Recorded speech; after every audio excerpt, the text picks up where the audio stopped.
God Theory Podcast, Max Hype.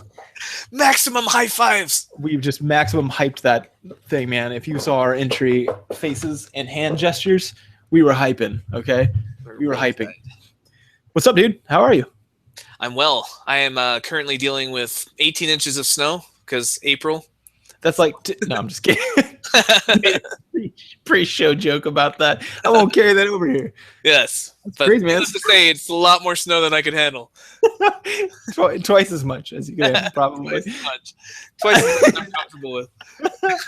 Oh, man. Okay. But, hey, that's crazy, man. So you're probably stuck inside.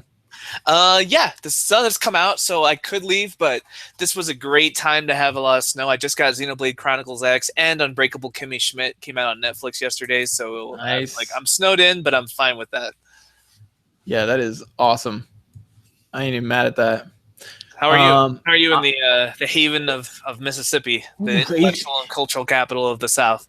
18 inches of ignorance. Yes. That's what we got yesterday. We voted for people to be able to discriminate against LGBT. Did you see that Onion article that was like, new Indiana law gives small business owners the right to annul gay marriages when they enter their store? That sounds about right. These fucking dicks. What's wrong? I hate this state. I gotta get out of here, man. It's like, oh, you're married? Not anymore. Religious freedom. What's funny is, yeah, it's annulled. What's funny is this literally happened. So I went down to get my I got a little chip in my window when I came up to visit Colorado, and so I had this guy fill the chip, and as he's doing it, he's a good old boy, and this other guy comes up to him. He's like, hey, how you doing, Troy? And then he's like, oh, pretty good. And he's like, hey, man. He starts talking about some crazy thing about a raccoon. Doesn't matter. That's what people talk about down here. But then he goes, after he's done, he's like, oh man, did you hear about that thing that governor did? And he's like, yeah. And I was like, oh shit, here we go. I'm gonna have to have an uncomfortable conversation with someone. But he goes, I think that's fucked up, man. And I was like, wait, what? And then he's like, yeah, I wouldn't want nobody to tell me to get married or who to get married to, who I couldn't get married to. Fuck that. And I was like, well, are you pro gay rights? It's fun when the people are actually small government, like they have small government, except when it comes to micromanaging your penis. Yeah, exactly. Because maybe he was gay friendly, but he's holding like a spit, like a thing where he spits his tobacco juice. He's holding a full Splatoon.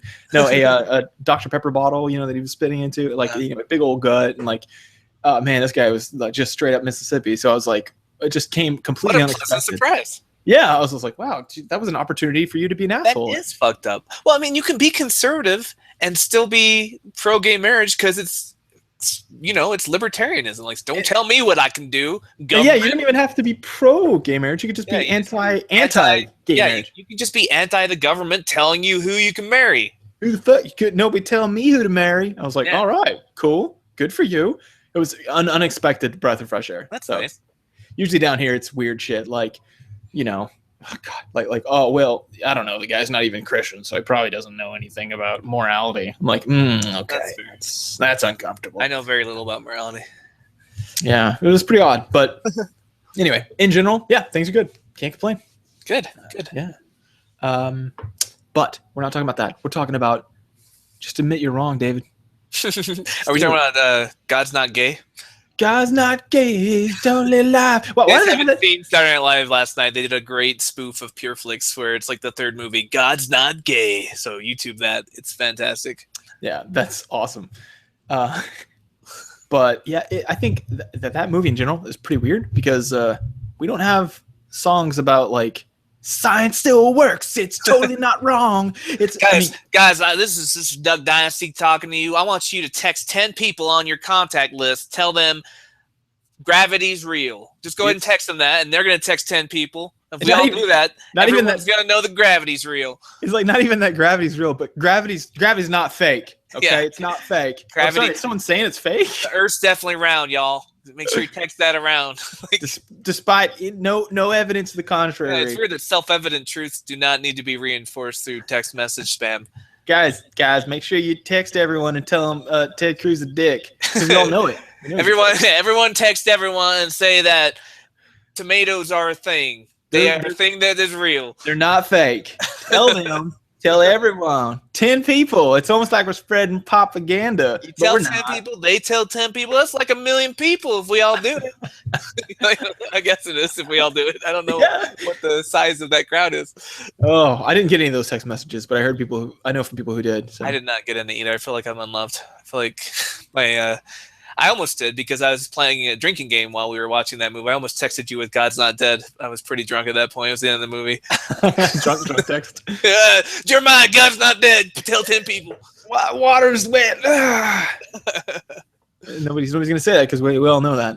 Yeah. God's not dead though. Well, and that's such a straw man. That's literally a straw man. No one's saying God's dead. They're saying he doesn't exist. Right? You're not saying God exists. Gamcast, the God Awful Movie podcast, which is hilarious. Even if you haven't seen the movies, they're really fun to listen to. They opened up their God's Not Dead 2 episode with a song that was like, God's not dead, he was never alive. It's a proposition invented. That just goes through the whole thing. Why that doesn't make sense. Yeah. Oh, man. I don't... See, and that's part of what our episode is actually about, is being able to understand the other point of view, the other side of things. Yeah, and being able to say you're wrong when you're wrong and just admitting it. Just fucking do it. Stop. Yeah. It's to the point now where I gotta admit that I have a hard time, once I see this quality in people, I have a hard time respecting them. And this is coming from someone who has counseled wife beaters. So like I have a high tolerance, but if it's a systemic thing that's not even allowing you to get better, that's frustrating as hell to me. So what quality is this that you're talking about? Admitting you're wrong. Just like, for example, if I say this, David, did you know that most people with brown eyes are actually more likely to lie? And then you go, really? That's weird. Huh. And you Google or something and you go, well, this says it's not. And I go, oh shit, I guess I was wrong. Okay. That's it. That's how easy it can be. Oh, isn't that crazy? Super weird. Yeah. But people, like my go-to thing is ancient people couldn't see the color blue. That wasn't a lot of stuff. I told a lot of people that. I announced it on our podcast. Yeah. I was like, this is interesting. And then it was debunked. And I was like, shit, I was wrong about that. Well, I'm less wrong now. And I told the people who I told that I was like, hey, remember when I told you that thing? It turns out that was wrong. I was wrong about that. And that's it. And I was done. And I didn't seem as dumb as once I did. It drives me batshit crazy because I get it. I get the inclination, but just by doing that, you can create so many problems. I can't tell you how often I'm working with couples. This happens a lot, right? With couples. You can imagine that this happens a lot with couples. Somebody says something like, you were acting like a jerk whenever we were cleaning the kitchen. And then he goes, show me an example or something. That's a typical response. Rather than like I was, tell me more or something like that, being inquisitive and approaching it, And then she's like, here's an example, and she like plays a video of him like punching her in the face. It could be almost exact. Yeah, and then he's like, oh, come, but what did you say right before that? And I'm like, no, hang on, stop. I always stop. I'm like, don't we one thing at a time, okay? Let's keep this simple. You said you were being a jerk. You were like, show me an example. She goes, here's an exact example, and you said, but you're an ass too. No, we're not doing that yet. Yeah. First, respond to what she said. Let's resolve this first. Yeah, and then he's like, well, I mean, but there's reasons why. I'm like, right, okay. So it was a good thing to do. Well, I mean, it was understandable. Those are two different things. So try again. Are you happy you hit her? Well, I mean, no, but she pushed me. Okay, we'll talk about motivation later. Are you happy you hit her? No. Go ahead. And then you're wrong. Just be like, I guess I was wrong for hitting you. I'm sorry. That's it. So, and the reason why I say admitting you're wrong rather than saying you're sorry is because there was a linguistic experiment on this.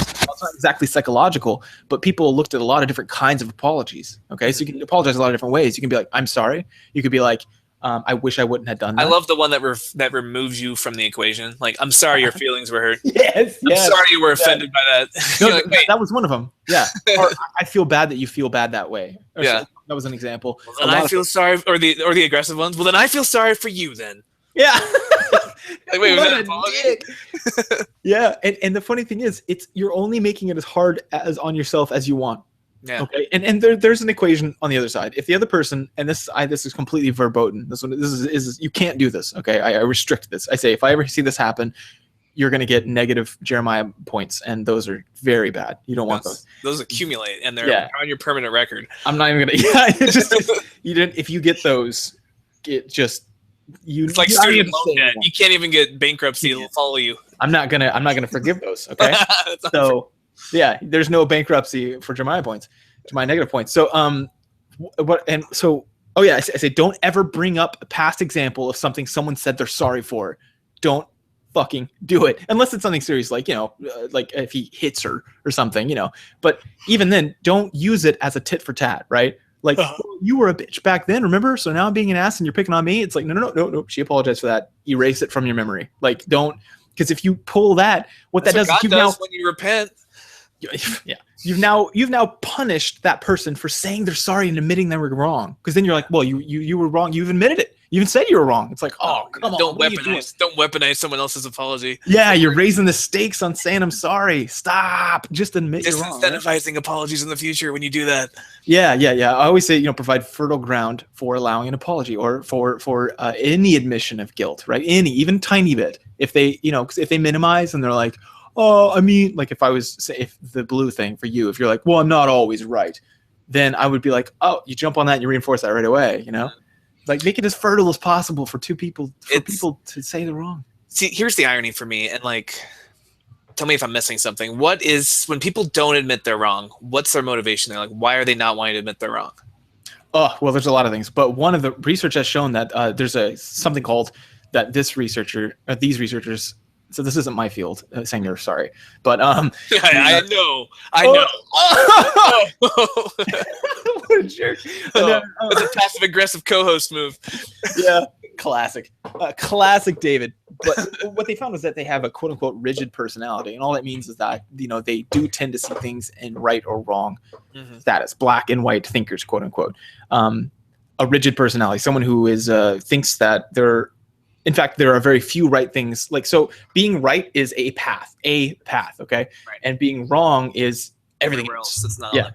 So those sorts of people really have a hard time saying they're sorry. And they've really caused that ground themselves. They've made the ground unfertile for themselves to say they're sorry, which is only making things worse. And okay, that's not what I would have predicted. I would have thought that a lot of people's motivation for not wanting to say they're wrong is that they don't want to look stupid. Like they don't want to lose face. Oh yeah, there is actually. I came across something. Let me find it. Yeah, so there's been some cognitive stuff on this. Surprisingly, admitting you're wrong is a little different than personality and stuff and personability. Like what makes people more desirable. Like some of that research has been done, but I'm not like perfectly well read on this. But there's a few different things. One. These people, so research has done two different things. One, on looking at people, how they respond to saying they're sorry or they're wrong. And also on people who chronically can't admit. They call them non-apologists, right? Oh, yeah. People who don't apologize. I hate apologetics. Yeah, apologetics. That too. But apologists, people who are kind of, willing to say they're sorry. And there's different ways to say you're sorry, right and wrong, you right? can call to say you're sorry? Yeah. No, there are ways to say it, like what you need, what a successful apology is for and what it does in people. There's even been neuroimaging showing that whenever you apologize, behaviorism research shows that it's more often followed by it's okay, right? Now, we're kind of equivocating admitting you're wrong with apologizing. Are those related? Yeah, I was just about to say that's something that these linguistic people had seen. They looked at people, how people felt about someone else's apology. So they read a story about two people apologizing, right? Mm-hmm. And the thing that was manipulated was that how the person apologized. And the most important variable that they found was a remorse, which included an admission of guilt. So remorse was like, I'm sorry, I did that.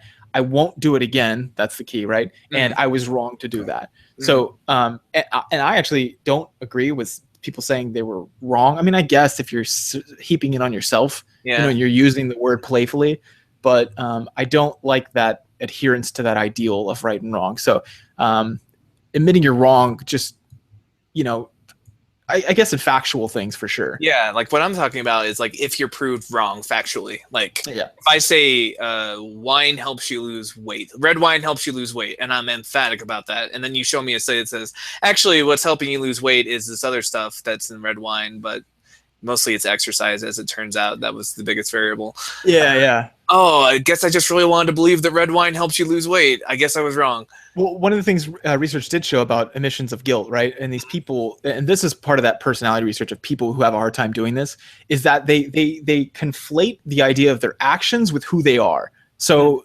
they have a problem with this in general for good things and bad things. So good things, if they see that they did something good, they're like, oh, I'm a good person, right? Like I built a business, I'm an awesome person, or whatever.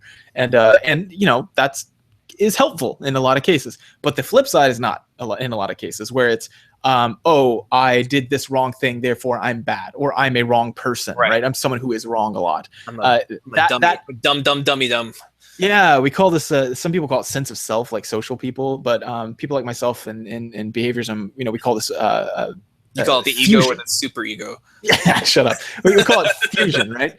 Cognitive fusion. So you're so tied to this quick leap that involves a lot of assumptions and automatic processes, right? This someone says, "Hey, David, you're wrong." And then you go, "Hey," and like some people even show disgust or anger whenever someone says that. And they're like, "What do you mean?" Right. And they get angry. Doesn't it kind of light up that fight or flight or flee mechanism in your brain? It can. If someone's attacking something that's a core belief, like a political identity or a religion. Yeah. And what's funny is I lost that through philosophy, right? Like because I was wrong so often, and I realized how much I didn't know. I'm sorry for your loss. Yeah, thank you. They're remorse. Wait, is there research on this? Public versus private? Because I feel like if I'm talking to somebody one-on-one, they're more likely to say, "Oh, you know what? I was wrong about that," than if it's on a Facebook wall or something. Oh, yeah. I mean, there's so there's some other motivations that might come into play, but I'm not sure of any experiments that do that exactly. I'm sure there are. Like I said, this isn't my field. It's psychology in general, so I know some, but that's an interesting question because I think that's a big deal. People will Facebook message me and say, "Hey, all right, so I guess you were right about that," occasionally. But then after we publicly fought on their wall, I'm like, well, come on. And that's so ironic to me because I feel like the motivation there is that they don't want to lose credibility with the people on their wall who are reading that discussion. But to me, and this might just be weird, but I think this probably holds true. And again, I'm just conjecturing because I don't have any training in this. But I feel like when somebody admits they're wrong in a debate and says, "Oh, you know what? I was way off on that. Thanks for showing me that." And they just acknowledge it and then they move on and end the discussion. Like I have more respect for that person. They become more credible in my eyes because to me that they're more likely to be right about other things then if that's a system of behavior that they use. That's exactly the point of intervention I'd go because they did find that a lot of these people who are non-apologists are they are afraid that it opens it's gonna be followed by further actions and conflict. Like the person might drive it home, or from now on, this person may be have an easier job calling me out, and they're uncomfortable being called out, that kind of thing. But I kind of think it's exactly the opposite. Like if someone admits they're wrong, we know in particular for neuroimaging that it starts activity in the parietal lobe, a couple of the places that show empathy for us. So it actually opens the door to empathy. It makes it more likely. Yeah. And I feel like that's something that's missing on so many public debates is when somebody, like, let's say you're having an argument about, I don't know, GMOs, right? And you're saying that like GMOs cause cancer. There's been studies, and I'm like, actually, no, here's some counter studies. And then you say, oh, you know what? I was wrong. That's way less likely than you just saying, okay, but what about this? Shouldn't the consumers have the right to know what's in them? And I'm like, all right, well, you just moved a new point. You didn't acknowledge that you were wrong about that. Like that's such a common pattern of behavior, especially on Facebook or Twitter or social media, where instead of just saying, oh, I was wrong about that, they just immediately move to a different point of attack. Right. Yeah, there's okay. I cannot stand that. That is what happens with me probably 99% of the time. I will get into a confrontation with someone over something that, like, I don't just engage people on stuff that I don't know. I'm only going to come in if I'm like, oh no, I can demonstrate they're wrong. Authority on this. Yeah, they're demonstrably wrong, right? That's when I step in on conversations. I mean, if I don't, I definitely couch it in that. I'm like, I don't know, but I kind of feel this way. Or you're not going to come in guns blazing with like, you know what, Batman versus Superman is a great movie. Like that's just a matter of opinion. Yeah, because then I'm like, what? Something like, no, here's what the science says. Exactly, or things like, like, oh, Bernie doesn't have a plan to pay for his stuff, and I'm like, hey, but he does, and you can literally Google it. You didn't try, and so I'll come in, and I'll do that, and they'll be like, oh, but it doesn't work, and then I'm like, okay, that's a different assertion. Let's stop. Do you find this citation credible? Right. In other words, do you concede this point? Give me something to show that I got that, okay, and they move on. But what's funny is most people who haven't studied logic, or maybe just think logically. I mean, have you formally studied logic? I can't remember. I took philosophy classes, but never a logic class. Okay, so philosophy, so logic in general, but do you see your what you're saying as a series of points and then a conclusion? Yeah. Like, okay, so if because someone, that's how they train you to write. Yeah. Okay. So if someone pulls away a premise, you're like, yeah, well, that one's irrelevant, or it doesn't matter, and so you don't feel threatened. Claim data warrant, claim data warrant, claim data warrant, closing statement. There you go. Yeah, and so if they pull away one that's not, it doesn't preclude your conclusion, then you're willing to give it up, and I think that's a big part, maybe a big part of it. That's what, to me at least, I'm like, okay, so what? I'm wrong. Here's what really upsets me is when you go through this big debate, and every time you make a point and you disprove something, like, actually that's factually wrong. Most socialist countries are quite happy. Here's a list of all the happiest countries by every conceivable metric. They are, which ones of these are? I do Socratic method a lot because I'm a teacher. I'm like, is there anything that they have in common? Like, yeah, democratic socialism. They're like, well, what makes you lead to believe that would be different? Blah blah blah. And then rather than answering it, when they see where I'm going, they're like, oh, well, also this, and they move it to a different point. And they keep doing that. They keep moving it to a different point, moving the goalpost. And then finally, after about a day of this, they say, you know what, we'll just have to agree to disagree. Yeah. They're like, no, that's my big pet peeve, is agree to disagree, not just on the internet, but in life. Like, no, let's not agree to disagree. One of us is right about this. If it's me, I want to know. If it's you, you should want to know. Let's get to the point where we know what the reality of life is, and then we'll move on from there. Agreeing to disagree is saying one of us is wrong, and I'm pretty cool with that. Oh, I know. This goes against my conflict resolution skills, because walking away from an argument is something you're supposed to do if you're passionate about it. But if not, then you're not. But it's one of the golden rules is anyone can take a timeout, right? Yeah. Because a timeout is never. And timeouts are fine. Like, we can table this, but let's not just put a pin on it and never come back to it because you're wrong. Like, yeah, and you should only time out if you need it for emotions, right? Like, don't time out because logic hit you. Yeah, it's not like a 10-hour discussion on Facebook and you've run out of things to say. You've been wrong about everything thus far, and you're like, you know what? Either I'm wrong, but I'm not willing to entertain that, or let's just agree to disagree. Let's go with that. That's just hitting the reset button. It's rage quitting. Well, and here's the thing that may be playing into it. Another thing they found out about these non-apologist people is that they had this idea of like holistic right or holistic wrong. And by that, I mean, they felt that if you say, I'm sorry, or you admit you did something wrong, it absolves 100% of the guilt of the other party. And they take on 100% of the guilt. And I wonder if that kind of globality, like nothing thing. Yeah, like that globalism of saying wrong will suddenly, like, it spreads, maybe. I don't know. Like, I can't. I think too, maybe people just, how do you say this without sounding a dick? Like, I think that I value knowing what the truth of the reality is more than I value being right. Feeling butthurt. Yeah, like I feel like if you come into a discussion saying, I want to make sure I'm 100% correct in this, as correct as I can know I can be, like, which is why when you and I argue, it's because we're both trying to figure out what the truth of the matter is, if there is a truth. Like, some things just don't have a right answer. Like, what is the best Ninja Turtle? Like, it's Michelangelo, obviously, but that one does. That's a bad example. Yeah, it's a bad example. But like, if you and I are arguing about the how much pollution China is doing, right? Yeah. And then we find a source that we both agree is reputable, and it's like, oh, it turns out Jeremiah was right. It does this much pollution. Like, that's just an objective truth now that we both can agree on. My goal was not to win the fight, because I'm not that emotionally invested in China's pollution, but my goal was, I thought that you were factually wrong and I wanted to correct you. And then when I'm corrected, I'm like, okay, now I'm less factually wrong. Yeah. Either way, there's less wrongness in that conversation than when we started. And so it's a worthwhile endeavor to have the discussion. Well, yeah, exactly. And but that's one of my interventions that I've been trying, and it's not working out. I say, wait, are you truth seeking, or are you arguing to be right or to sound right? Because those are two different processes, and one is going to use your confirmation bias, right?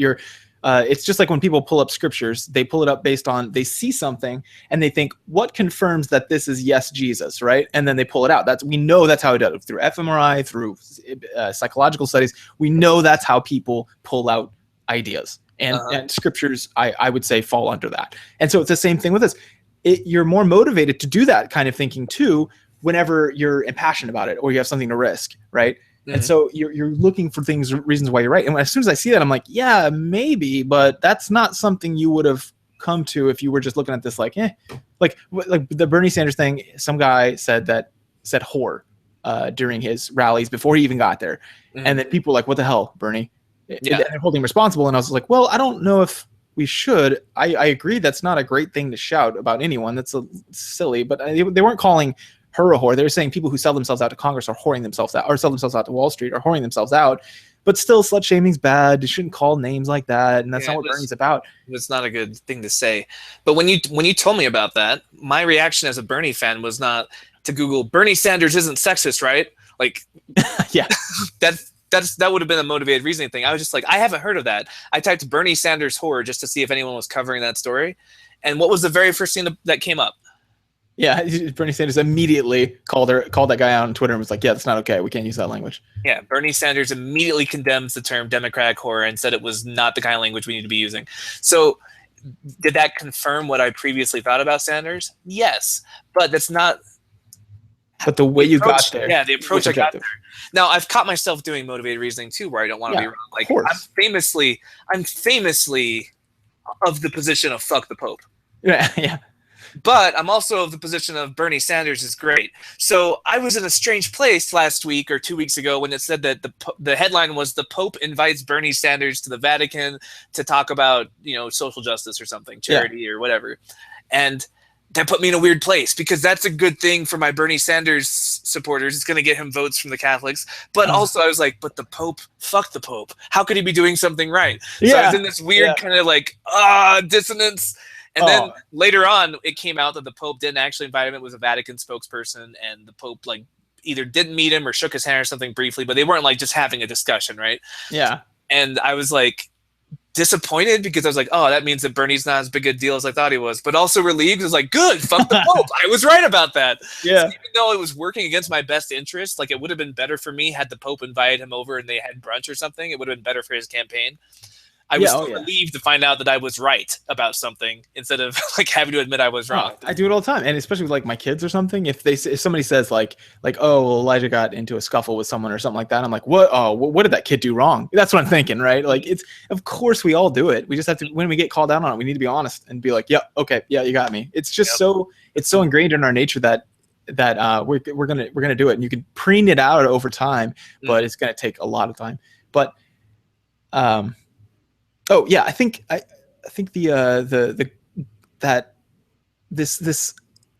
So one of the things that you need to do that is very, very frustrating for me is when people start getting an argument and they prove the other person wrong, right? Let's say the China example. Let's say, I was like, oh, here's some website, whatever. And then we both go, oh, there you go. There it is. We both agree this is right.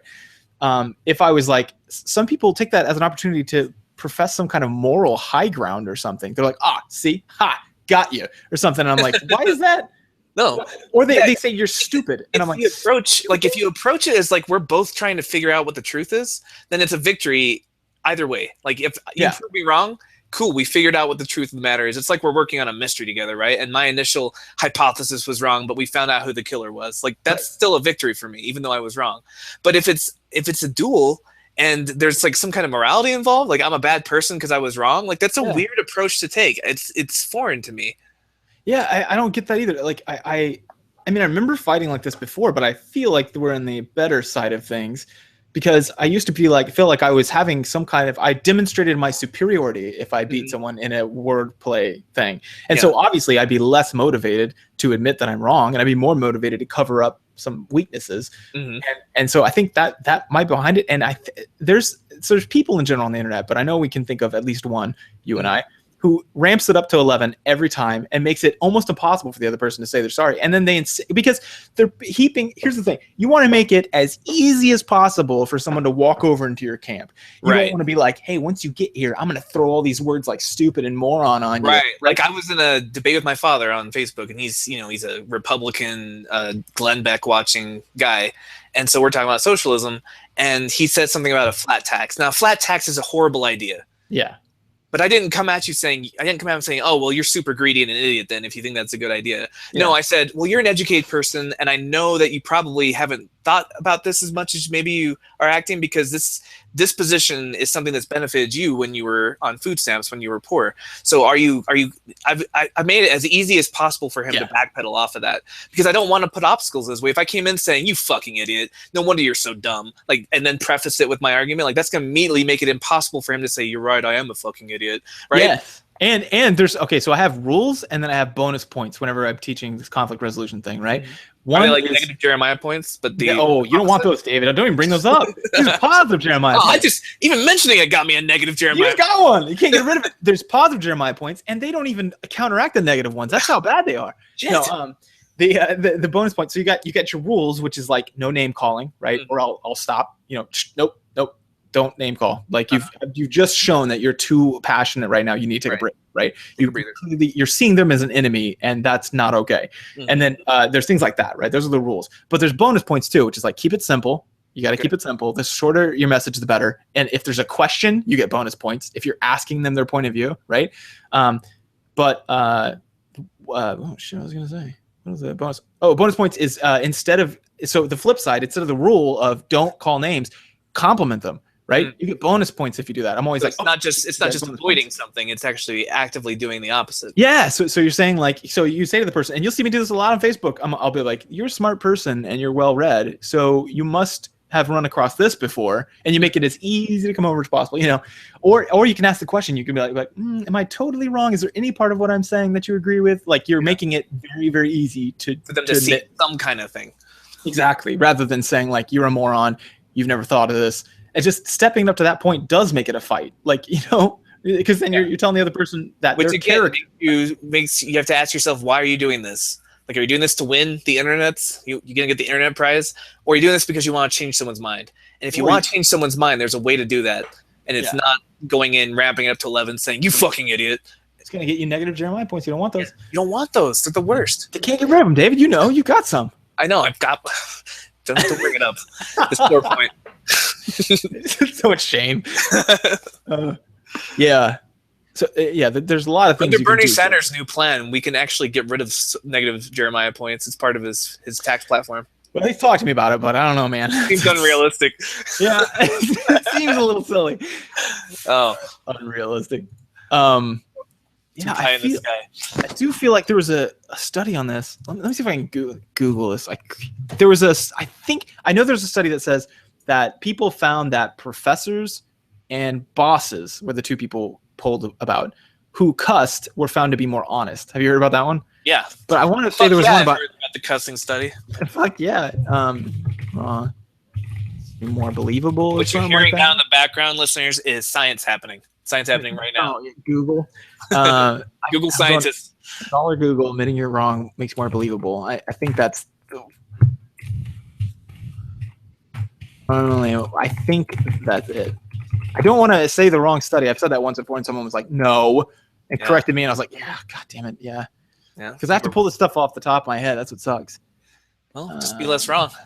It's a moral failure on your part. It is. Nope. There's a book that mistakes were made, but not by me. You probably heard of that one. I've read that book. It's good. Oh, do you? About confirmation bias and cognitive dissonance. Right. You should tell me about it sometime. It sounds interesting. I've on our other show, I pimped that book a lot because it is really interesting if you're not a psychologist, where this isn't just what you're mired all the time, like study after study.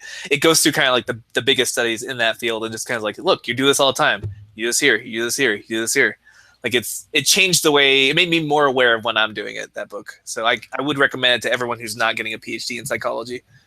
Yeah. I think that I wonder this. I wonder if our Christian heavy background in America plays into this, because right and wrong holds huge stakes in some contexts. Cosmic context.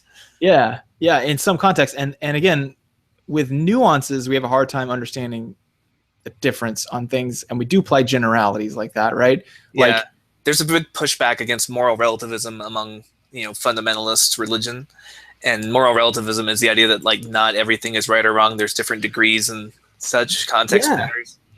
And the reason why I bring this up is because one of my couples was an older couple. They're very religious. They asked right out of the gate if I was a Christian therapist, and I was like, you will not get a Christian psychologist. You can get a Christian counselor, but you can't have a Christian psychologist because that's you can have a psychologist who's a Christian, but you can't be a Christian psychologist. Yeah, it's against our ethics. So that's not going to happen. But because we're dedicated to science, at least the Boulder model. Like I said, there are some PsyDs that you might, but not the PhDs. So anyway, that's all nuance. The point is that they asked me. They said as soon as I said that my disclaimer that I always say, where it's like, you won't hear me talking about right and wrong in here because I'm not a moral philosopher, and honestly, it's not a useful concept for us to talk about because I can't tell you how many fights it's all about. You did this, just admit it or whatever, and I'm like, come, what are you doing? Stop! That you just made it horrible for that person to say. Because you're like, you assigned a moral value to that. Now he's got to feel like a piece of shit, like an evil bastard. Yeah, and just like that was unhelpful. I should not have done that. It's like, I'm a monster. This is what Satan would have done if he were here. Yeah, and so something they explicitly pushed back on was that they go, well, no, there are right and wrong. And I was like, oh, no, I'm not debating that there are right and wrong things to do.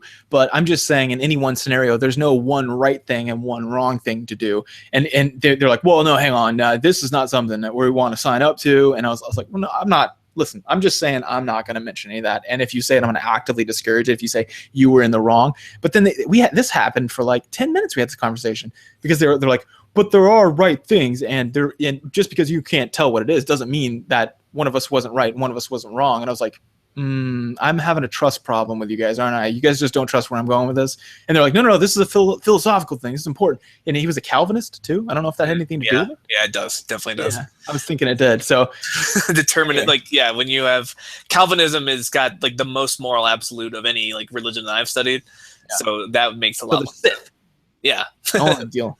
Absolutely only the Sith. Yeah, this was like a whole. I actually talked to my supervisor afterwards. I was like, "Should I have not said that? This is my standard spiel." And he was like, "Nah, say it. I mean, that's your thing. And if you're gonna run into some of these, then it's fine."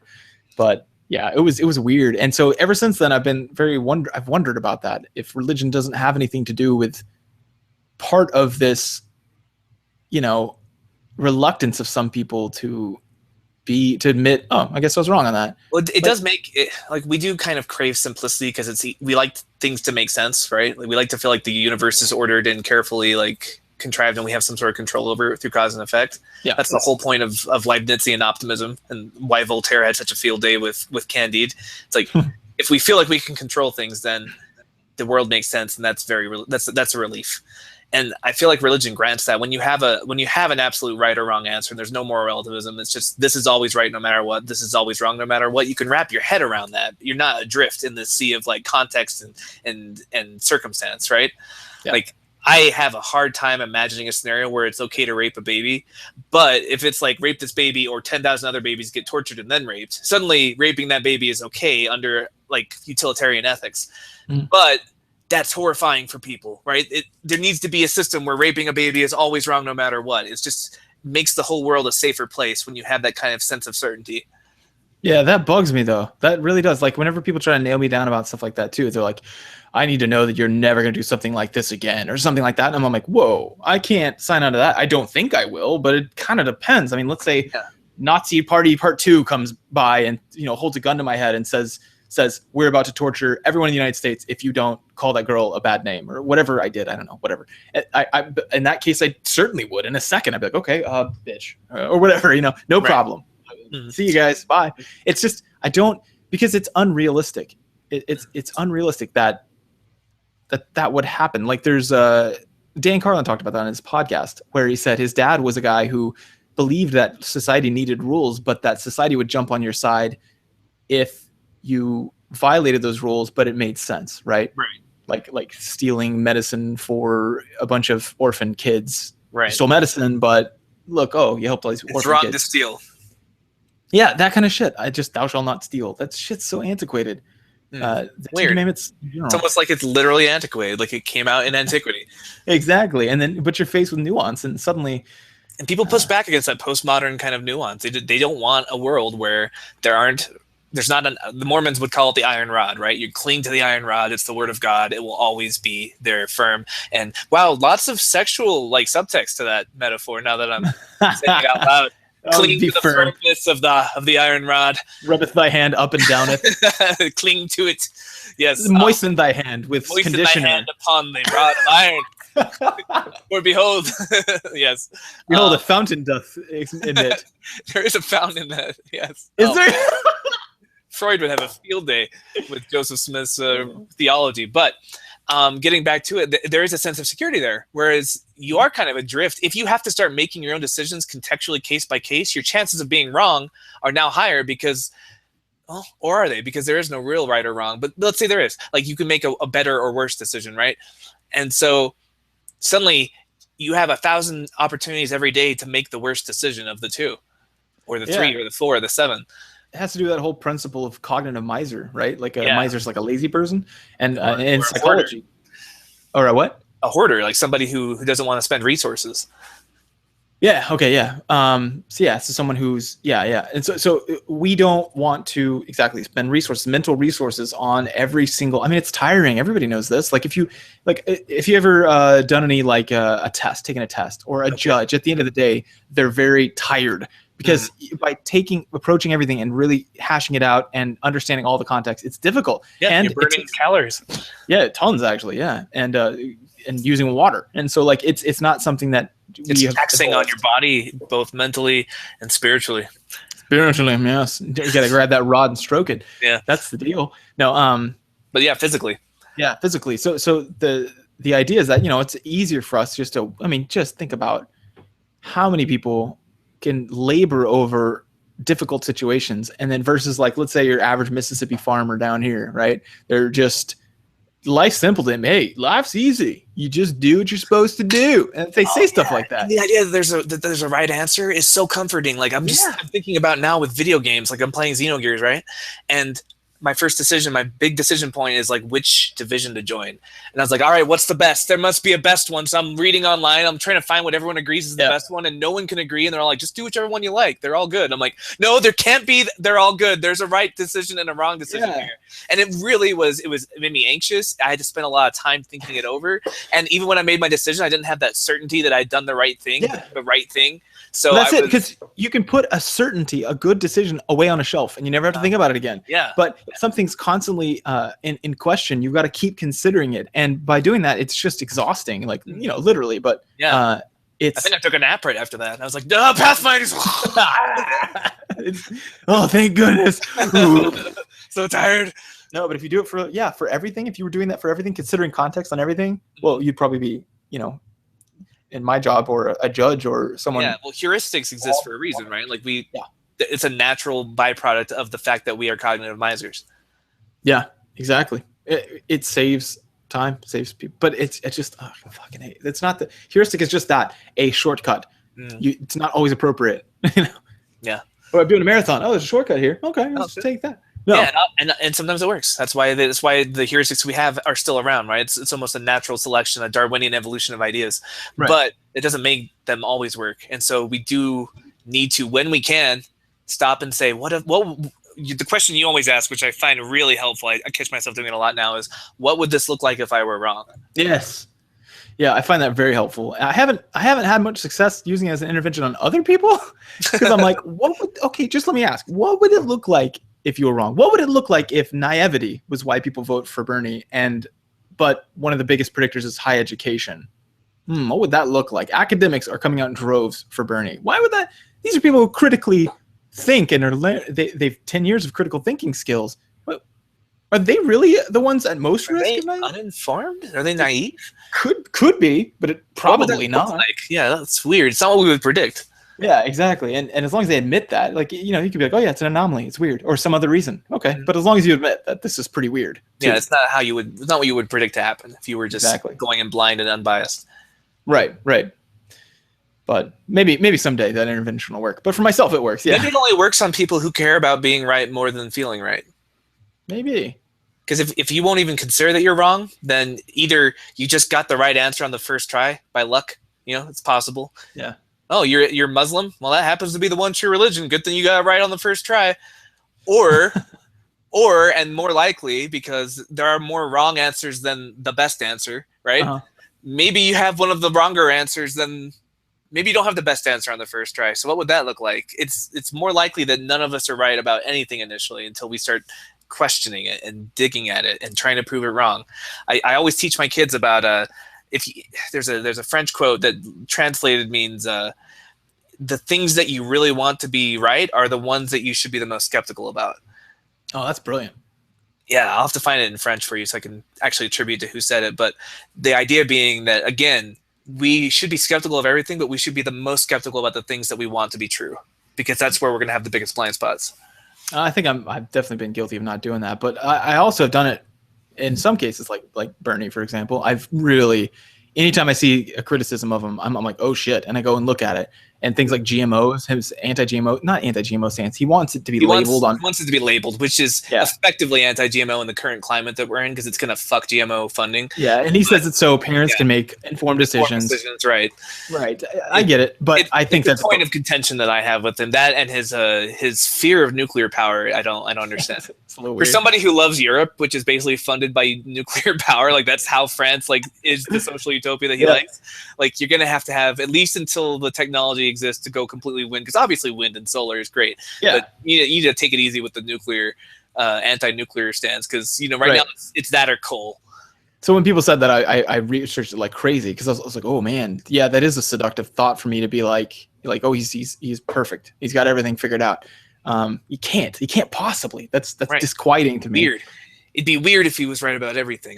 Yeah. Either he's right about everything, or I'm a sycophant. Like those are the two options. If I think he's right about everything, either I'm not a critical thinker, or he is the one person who's right about everything. Yeah, which is possible. Yeah, but not likely. Yeah. So yeah, I find it comforting whenever I dig and I find something like that. I'm like, oh well, good. All right, I'm not a sycophant. Thank goodness. Yeah. We agree on most things. There are some things that I feel like he's wrong about. Yeah. Anyway, well. Do you have anything else to say? No, just be okay with being wrong would be the takeaway here. It's the biggest thing I try and teach kids when we're discussing French philosophy is you have to be okay with being wrong if you want to be right. I'm going to try to spend some time looking for that study. I feel like I've ran across a study that was talking about admitting you're wrong. It could have been a different context. That's the thing about psychology. It sucks. Let's say you read something on kids being bullies, right? Mm-hmm. That's the study. And then underneath they measured a lot of things. And one of those things happened to be it's like a side discovery that's not what they're publishing about. And it's like a cool side finding. And so I didn't find it right away, but I feel like I could find it if I looked. And I'll look for it. But maybe that's not correct. We'll see. Anyway, we'll see. Oh yeah. Now I guess we could talk about the feedback section. Yes. Let's do it. Twitter. We didn't get any Twitter. We get Twitter followers. I don't know why I don't do a whole lot on there, but hey, that's cool. We make some announcements we can. But there was, nothing directly to us. Let me see. Lots of activity on the Facebook page as usual. Mm-hmm. And also, no emails, but emails. I don't understand shows that do get emails. We used to get them occasionally, but now if you've got a Facebook page and a Twitter, that's usually. Yeah, I feel like emails are kind of going the way of fax machines, and that they're the least convenient way of communicating, and least direct and public. I mean, if you email someone and they don't get back to you, there's no social cost. But if you tweet at someone and they don't tweet back, well, okay. Well, if you do something like Facebook, write on someone's Facebook page and they don't write back, there's more of a social cost. Mm-hmm. You can't just be like, oh. Yeah, but people have been putting stories up on the Facebook page. Tennessee trying to make the Bible the state book. Although I think today, don't quote me on this, but I think I just saw an article that the governor vetoed that. So turns out that's not allowed. Wow, I'm impressed. Tennessee is our next door neighbor, so you never know. Tennessee governor Bible state book. Let me just double check that before I. Yeah, Tennessee governor vetoes Bible state book 14 hours ago in the LA Times. So yeah, that actually didn't work. Thankfully, it was a pretty close call. They had the votes. But they tried to make it. Yeah. They tried to make and this isn't the first time. They once did something where they tried to make the Bible like the Andrew Jackson Bible or some kind of historical Bible of the state book because it's history, so it's fine. But no, it was vetoed. Turns out that's pretty illegal, and the governor knew that in order to avoid an ACLU lawsuit, probably he thought he'd save the state some money and just shut that down. Shut that shit down. Yeah, pass some of that reason down here. Just down one state, please. Thank you. We need some of that. But it's cool. The what they said during the veto was our position has always been that religion thrives when it's left in the hands of families and faith communities. Thank you. Yes, keep it there. God damn it. Leave it out of government. Yeah, oh God, it's embarrassing to people. I mean, I feel I listen to some old podcasts, or I listen to or I read some of my old debates or something, and it's embarrassing to me whenever I'm holding on to a stupid conclusion. You know, like one of them was gay marriage is unhealthy, right? That was one of my conclusions. I had one about don't ask, don't tell with Tim. I was just like, nope, it's good, it's fine. Yeah, no, I did too. Whenever I was younger, and before I was when I was a Christian, and I listen to that, I'm always like, ugh. And just that thought there too makes me very cautious to do something like that would make me look like an idiot, you know. And so these people who say this dumb shit like Andrew Jackson Bible because it's history. Oh, come on, you can't possibly. Yeah. Just take the other person's perspective just for a second, and think, if I was anyone but me, a Christian, would I find this convincing? Right. Yeah, like, and we're talking like Muslims, Jews, atheists, anyone, you know, Buddhists, anyone. That's also your constituents. Would they buy this? No, you know, it's just ridiculous. So, anyway, yeah, find us on Facebook.com/group/God Theory Podcast. It's a closed group, which means you can join it and retain your anonymity. Atheists are still, as far as I know, the most distrusted demographic as far as religions go. So I completely understand if you don't want to be in an open atheist group on Facebook, but ours will be hidden from your aunt, who will be judging you if she sees you join. Yeah. That was an important decision we made. So yeah, we made it specifically that way. Or more publicly, and this is something you wouldn't be protected against, you could tweet at us at twitter.com/GodTheoryPod. Or you could send an email. We already said that. So yeah, I appreciate all the listeners, and I hope anyone or everyone found this at least, if not entertaining, informative. And we'll do the best we can. People are blowing me up right now. Okay. Yes. We'll see you guys next week, though. We've got a guest. Dan Fink is coming on. He's a philosopher, Dr. Dan Fink, and he's got a PhD in philosophy. He's going to be talking about philosophy of violence. We're going to have a conversation with him. I'm very curious about this, so it should be good. He's going to kick some ass violently. He's going to fucking kick some ass, smash in the face of our curiosity. Nice. We'll see you then.